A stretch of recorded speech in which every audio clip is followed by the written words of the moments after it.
Swimming plays a major part in my life. I started swimming competitively whenever I was 9 years old, and I've been swimming since for the past 43 years. My family all swim. My daughter, Katie, Harry and Charlie. Charlie's now 14 and he's now beaten all my times at every stroke, and he's very proud of that fact, and so am I. About 14 years ago I was living in England.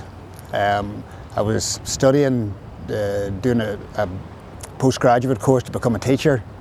I was swimming competitively for a Gloucester Masters club, and I was feeling quite tired, but I put that down to having a young family, training a lot for my swimming and also doing a postgraduate course. And then I had a problem that I wasn't feeling very well, and went to the doctors, and he sent me over to the hospital. And whenever my blood was tested, my white blood cell count was very, very high. And whenever they tested the blood, it turned out that I had chronic myeloid leukemia. Things were looking very bleak. Then I went through the process of testing my family to see if I could get a match for my own bone marrow, and thank God I was very lucky that my sister Roisin was an exact match. And Roisin flew over to Bristol in England, donated her bone marrow, and I had my transplant on the 30th of September 1994.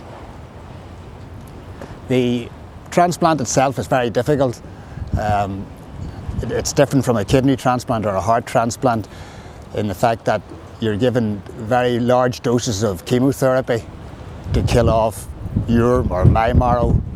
Then my sister's marrow was infused, and you go into isolation for 2 to 3 weeks until your own white blood cells start to reproduce and the marrow starts to reproduce as well. Well, the chemotherapy took its toll, and I wasn't very well for maybe 1 to 2 years. At one stage I couldn't even get up out of the chair to go and make a cup of tea, but gradually I got back in the water, and I would start off by swimming one width, maybe about 10 metres or so. Then I would take a rest, then I would try it again, and gradually over the 2 years I built it up, not quite to what I was swimming before the transplant, but maybe about 10-15% below. But I was able to use I was able to use swimming as a measure.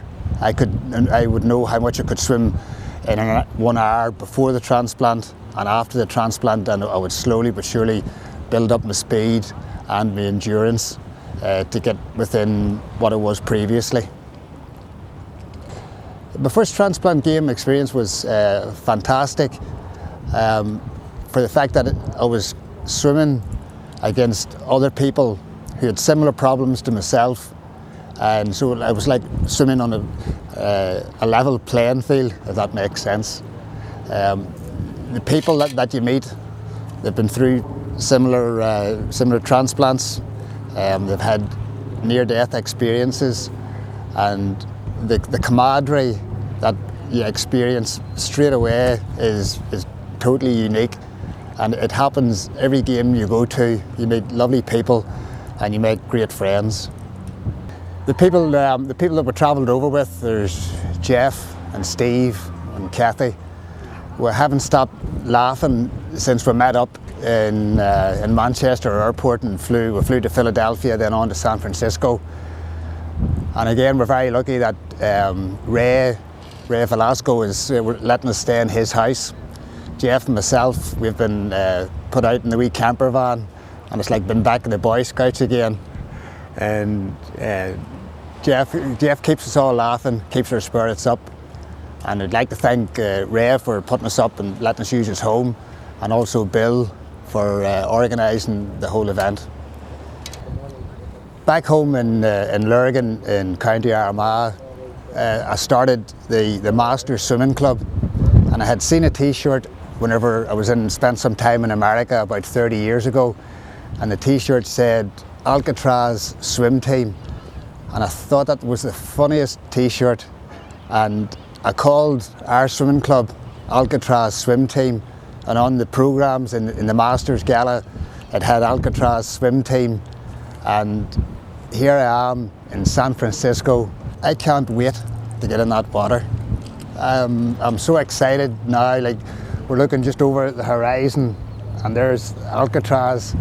The water looks cold, it looks choppy, but my heart's thumping now and I can't, I'm so excited. Really, really can't wait for Sunday morning to get in that water and start swimming. Let me at it. It's like fate, it is nearly meant to be. Whenever people consider charity, we all like to give money. We all like to maybe donate old clothes and stuff like that.